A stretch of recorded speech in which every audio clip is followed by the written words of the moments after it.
Welcome to Iron Reviews, the show where I review Marvel and DC Comics, and today I review Civil War II Choosing Sides, Issue 1. The comic begins at S.H.I.E.L.D. Helicarrier, where Maria Hill is informing Nick Fury that a Hydra cell is posing as S.H.I.E.L.D. agents and are planning an immediate attack on S.H.I.E.L.D. Fury thought Sam took care of Hydra, but Hill informs Fury they did as well and tells Fury that the new Inhuman Ulysses predicted if their attack is a success, S.H.I.E.L.D's done for. Hill is sending Fury in with a group of S.H.I.E.L.D. agents to intercept these double agents and stop them before they attack S.H.I.E.L.D., and Fury and his team leave to their location. We see on the ship, Fury looks around and sees two agents suspiciously talking, and one agent walks over to Fury with his gun. Fury sees this and kicks the agent in the face and uses a flashbang to blind all the agents. Fury tries to fight off the agents, with the agents saying that S.H.I.E.L.D. must live and Fury must die. Fury jumps out of the ship, landing onto a cliff.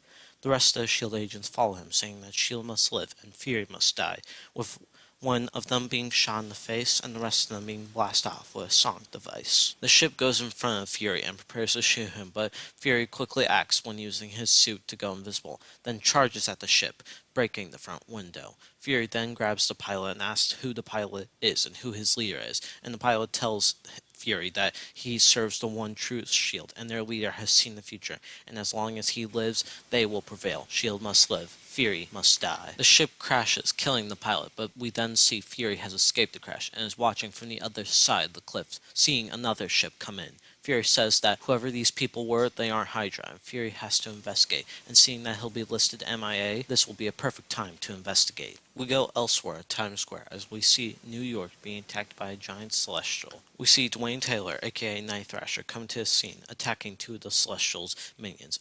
Iron Man flies in, yelling at Night Thrasher to get down, and blasts the Celestial's minions, attacking Night Thrasher. As one of the minions blasts a bus, Iron Man and Night Thrasher see that there's a life sign on the bus, and Night Thrasher decides to go in and save the civilian. He goes into the wreckage, grabbing the injured girl, with the injured girl being scared who he is, and says his name is Dwayne. He is here to save her, as Night Thrasher grabs the girl and moves out of the wreckage before it explodes, jumping on his skateboard. He delivers the injured girl to the med camp, and Iron Man tells Night Thrasher that they need to contain the situation. Night Thrasher moves out using his skateboard to blast energy beams at multiple Celestial minions. He sees Captain Marvel get blasted by one of the Celestial minions and uses his skateboard to get there as fast as he can, but then Captain Marvel tells Night Thrasher she's okay and blasts the Celestial minion away, telling Night Thrasher she loves his timing as a group of Celestials surrounds the heroes. Both heroes charge and attack the minions, with Night Thrasher using his skateboard to make quick work of stunning minions, and Captain Marvel thanks Night Thrasher, but asks him to check on that girl he saved, to see if she's okay. We then go back to the med camp where the doctors are losing her, but Night Thrasher asks the doctor to hook him up using his armor. Then he uses his armor to give the girl an electric charge, bring her back, and tells the girl she'll be perfectly fine. Elsewhere in Manhattan, after the attack, Captain America tells everyone they need to help with the cleanup, but Voice tells them they don't have to, and tells them that Damage Control is here to clean everything up.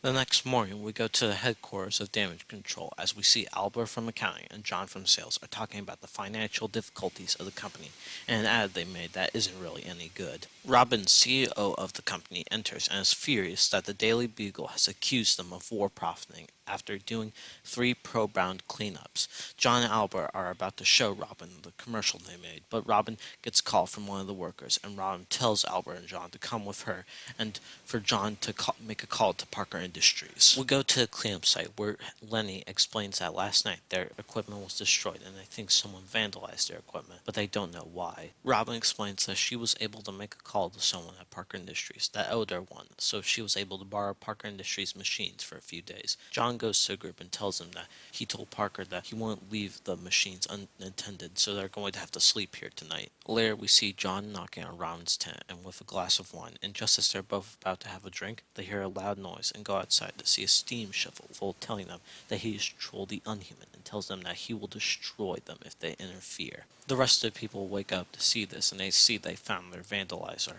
Lenny goes up to Troll, telling him that he knows both of them ain't looking for a fight, but Troll tells them of course he is, but Lenny tells him he kinda knows where he has been and sees he hasn't really had an army, he's just building a family. Troll explains that destroying the world hasn't worked out for him, someone has always stopped him, but Lenny tells him that he actually wants to offer Troll help, and maybe give him a job at Damage Control. The next morning, we see both John and Albert looking over the new commercial they made, and see it is very popular, with the commercial featuring Troll, with all them saying to let the heroes fight the battles, but when it's time to clean up, leave it to the professionals. Civil War II Choosing Sides issue 1 was kinda a letdown. I mean, before I was excited for this comic, but now I'm just kinda disappointed. First of all, it really isn't choosing sides, it's just stories that either take place during the big celestial fight or after the big celestial fight, where it's just them interacting with what's happening after the big fight. I mean, you can make the argument that they'll probably do something with the heroes choosing sides in the next issue, but here I just didn't really feel like there was really any choosing sides.